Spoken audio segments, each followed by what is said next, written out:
আপনারা যারা এলএলএম এবং এজেন্টিক এআই এই ডোমেনগুলোতে কাজ করতে চান, তারা হয়তোবা RAG টেকনোলজির নামটা শুনে থাকবেন বিভিন্ন জায়গায়। তো RAG আসলে কি? সেটা নিয়ে আমি আজকে আলোচনা করব।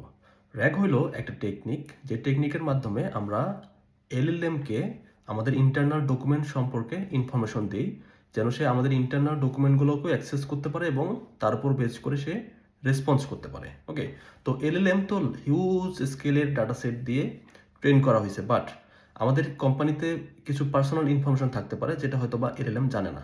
বাট আমি হয়তো বা এমন একটা চ্যাটবট তৈরি করব বা এমন একটা রিসার্চ অ্যাসিস্ট্যান্ট তৈরি করব যেটা হয়তো বা আমাদের অর্গানাইজেশনের ভিতরের যে এমপ্লয়িরা আছে তারা এই ইনফরমেশনগুলো জানলেও আমাদের কোনো সমস্যা নাই। তো এই ক্ষেত্রে আমার তো এই ইনফরমেশনগুলোকে এলএলএমকে জানাইতে হবে। তো এটা জানানোর দুইটা ওয়ে আছে। এক হচ্ছে আপনি ফাইন টিউন করবেন, অথবা আপনি রিয়েল টাইমে সেই ডাটাগুলো নেবেন। তো ফাইন টিউন করাটা আসলে অনেক বেশি কস্টলি এবং এর কিছু ডিসঅ্যাডভান্টেজ আছে, যেটা হলো যে আপনি একবার ফাইন টিউন করলে নেক্সটে যখন আপনার ডকুমেন্টটা আপডেট হবে এবং নেক্সটে ফাইন টিউন করার আগ পর্যন্ত সে প্রিভিয়াস ডাটাটা ইউজ করবে। ওকে, সো বারবার ফাইন টিউন করাটা আসলে পসিবল না।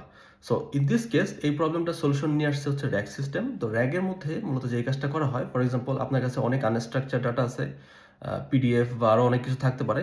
তো আপনি কি করবেন, ফুল ডাটাগুলোকে একটা নির্দিষ্ট ওয়েতে আপনি ভেক্টর ডাটাবেস যে ইন্ডেক্সিং করে রাখবেন। ওকে, তো এখন ফর এক্সাম্পল আপনি এখন এলএলএমকে প্রম্পট করতেছেন, সো ও একই সাথে পাবলিক ডাটা ইউজ করতেছে এবং আপনার প্রাইভেট যে ইনফরমেশনগুলো আছে যেটা ভেক্টর ডাটাবেজ আপনি রাখছেন সেখান থেকেও কিন্তু সে ইনফরমেশন নিয়ে সে আপনাকে রেসপন্স দিচ্ছে। ওকে, তো এখন এর সব থেকে যে বড় বেনিফিট সেটা হলো যে যদি আপনার নতুন কোনো ডকুমেন্ট অ্যাড হয়ে যায়, তাহলে আপনি এই নতুন ডকুমেন্টগুলোকে আপনি আবার ঠিক সেম এমবেডিং করে আপনি ভেক্টর ডাটাবেজে রাখতে পারেন এবং জাস্ট নতুন করে আপনার ইন্ডেক্সিংটাকে রিফ্রেশ করতে হবে, দ্যাটস ইট। তাহলে সে নতুন ডাটা রিয়েল টাইমে নিয়ে সে কাজ করতে পারবে। ওকে, সো এটা সব থেকে ইজিয়েস্ট ওয়ে এবং সব থেকে প্র্যাকটিক্যাল ওয়ে। ইন্ডাস্ট্রিতে র্যাগ সিস্টেমটা এখন খুবই পপুলার। আপনারা যারা এই ফিল্ডে কাজ করতেছেন তারা র্যাগ নিয়ে একটু স্টাডি করতে পারেন। আই হোপ আপনারা বুঝতে পারছেন।